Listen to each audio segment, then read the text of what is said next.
مرد جو گھر کا سربراہ ہوتا ہے اس کی کوشش ہوتی ہے کہ وہ ماں کو بھی خوش رکھے, بہن کو بھی خوش رکھے, بھابھیوں کو بھی خوش رکھے, شوہر کو, وہ بیوی کو بھی خوش رکھے, شوہر جو ہے وہ اپنے بچوں کو بھی خوش رکھے باپ بن کے.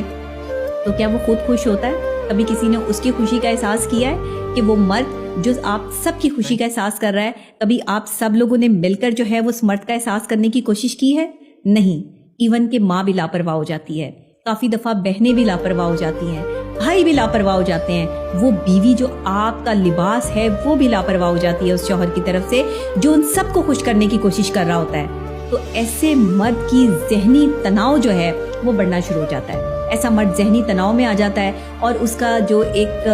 پریشر ہوتا ہے, ڈپریشن لیول ہوتا ہے, وہ بڑھنا شروع ہو جاتا ہے. اچھا, وہ کسی سے بات نہیں کر رہا, اس نے کبھی کسی سے اپنی بات جو ہے وہ دل کی شیئر نہیں کی, تو اس کا مطلب یہ تھوڑی ہے کہ وہ جو ہے وہ آپ کو تکلیف میں دیکھ کر خوش ہو رہا ہے. بہت سارے لوگ ایسے ہوتے ہیں جو گھر کے بڑے ہیں, سربراہ ہیں, ان میں بیٹیاں بھی ہو سکتی ہیں, بیٹے بھی ہو سکتے ہیں. جو گھر کا بڑا ہے نا, ہمارے پاکستان میں یہ رواج ہے کہ اس پہ سارا بوجھ ڈال دیتے ہیں,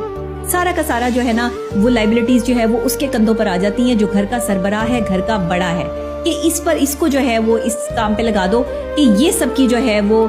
رسپانسبلٹی اٹھائے. جتنے چھوٹے ہیں وہ جو غلط کام کر رہے ہیں, جو صحیح کام کر رہے ہیں, وہ سارے کا سارا بوجھ جو ہے وہ بڑے